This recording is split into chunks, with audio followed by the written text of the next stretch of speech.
আইনশৃঙ্খলা পরিস্থিতির যে অবনতি হয়েছে তাতে আগামী নির্বাচনে প্রার্থীরা নিরাপদে প্রচারণা করতে পারবেন কিনা তা নিয়ে উদ্বেগ প্রকাশ করেছেন এবি পার্টির সাধারণ সম্পাদক ব্যারিস্টার আসাদুজ্জামান ফুয়াদ। একই সঙ্গে প্রধান উপদেষ্টার প্রতিশ্রুত ইতিহাসের শ্রেষ্ঠ নির্বাচন উপহার দেওয়ার প্রস্তুতি এখনও তৈরি হয়নি বলে দাবি তার।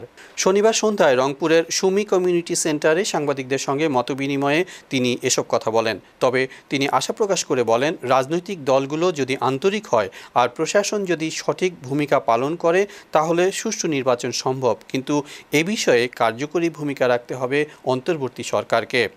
ব্যারিস্টার ফুয়াদ আরও বলেন, জুলাই সনদ বাস্তবায়নে রাজনৈতিক দলগুলো একমত নন।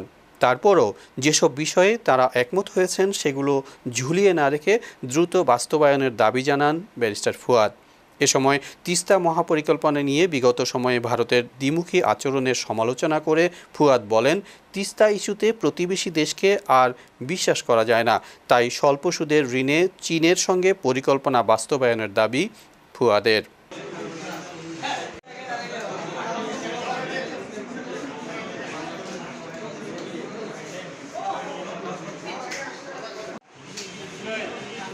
ভাই দিক তাকান।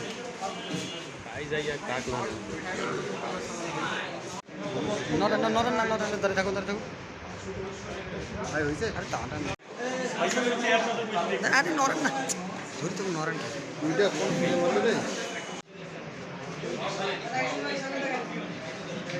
ভাই শুরু হয়ে গেল ভাই।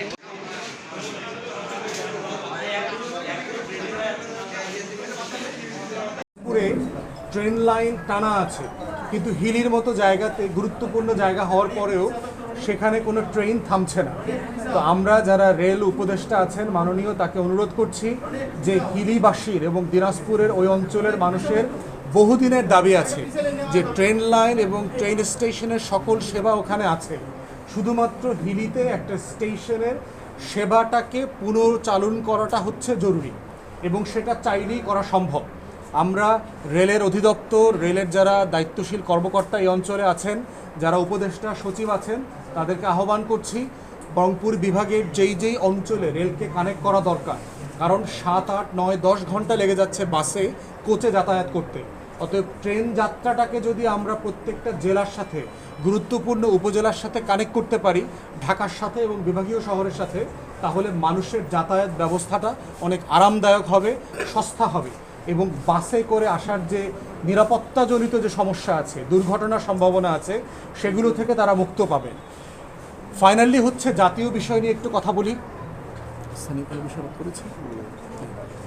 ফাইনালি হচ্ছে আরেকটা বিষয় হচ্ছে যে এখানে আমাদের লালমনিরহাটের নেতা আছেন রসি ভাই, হাতিবান্ধা পাটগ্রাম থেকে, উনি আমাদের দলের পক্ষ থেকে নির্বাচন করবেন ইনশাআল্লাহ। ওনার অঞ্চলে বুড়িমারি একটা বন্দর আছে, এই বুড়িমারি বন্দরটাতে একটা বড় সিন্ডিকেট ডেভেলপ করেছে, যেটা নিয়ে আমরা বারবার বলেছি, এবং বেশ কয়েকটা স্থলবন্দর আপনাদের অর্থনীতির চাবিকাঠি। অতএব সেই জায়গাতে বুড়িমারি বন্দরকে 4 লেনের রাস্তা পাকা করার একটা দাবি গত এপ্রিল মাসে আমি বুড়িমারিতে গিয়ে বলেছি। সরকারকে ধন্যবাদ জানাচ্ছি, তারা এই কাজটা শুরু করেছে, ইতিমধ্যে সার্ভেয়াররা আসছে, তারা রাস্তার জমি অ্যাকুইজিশনের কাজ শুরু করেছে, এইটাকে আমরা ওয়েলকাম করি।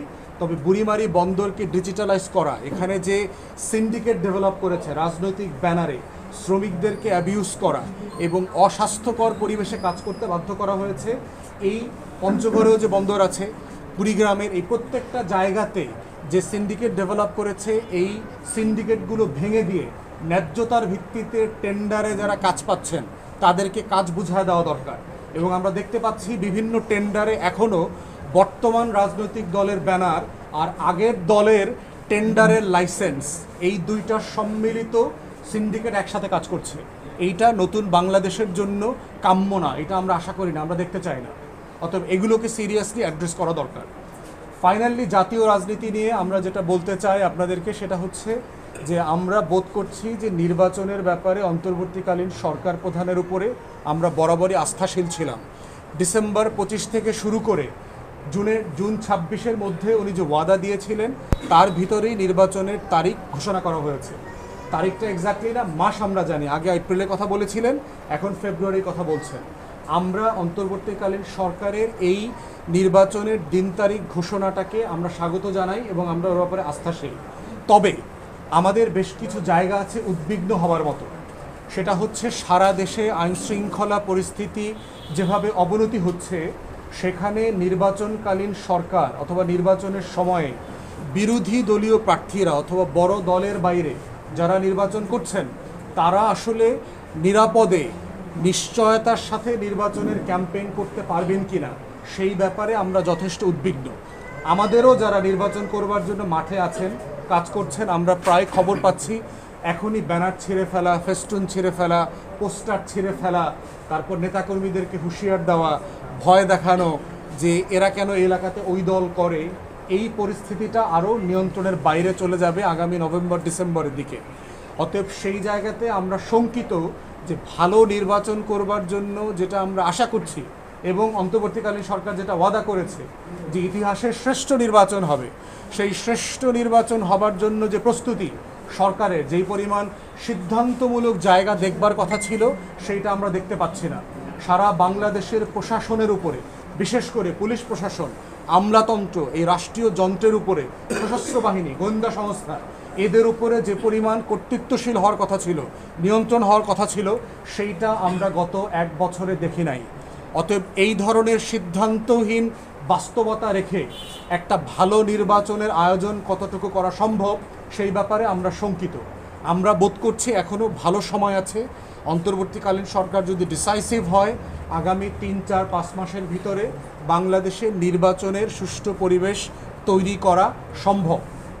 রাজনৈতিক দলগুলো সবাই ওনাদেরকে সাহায্য করছে, আমরা ওনাদের সাথে একসাথে কাজ করছি যে কিভাবে একটা গণতান্ত্রিক মূল্যবোধ রেখে একটা দায়িত্বশীল রাজনীতি করা যায়। আমরা রাজনৈতিক প্রতিপক্ষ আকারে একজন আরেকজনের সাথে কিভাবে দ্বিমতের সাথে হলেও একটা রাষ্ট্র গঠন প্রকল্পে একসাথে কাজ করতে পারি, সেইটা ঐকমত্য কমিশনে আপনারা দেখেছেন। আপনার রাজনৈতিক দলগুলোর সাথে প্রতিনিয়ত তর্ক করেছি, আলাপ করেছি, কিন্তু কাউকে বাপ মা তুলে গালি দিতে হয় নাই, কাউকে পোস্টার ছিটতে হয় নাই, কারো গায়ে হাত দিতে হয় নাই, ধাক্কাধাক্কি করতে হয় নাই। তাহলে যেই চর্চাটা আমরা ঐকমত্য কমিশনে মাসের পর মাস, সপ্তাহ পর সপ্তাহ করতে পেরেছি, সেইটা কেন তৃণমূলের রাজনীতিতে আমরা পারবো না? আমরা বিশ্বাস করি যদি আমরা রাজনৈতিক দলগুলো সচেতন হই, আন্তরিক হই এবং প্রশাসন সিরিয়াস হয়, তাহলে এই ধরনের একটা ভালো নির্বাচনের পরিবেশ সারা দেশে তৈরি করা সম্ভব।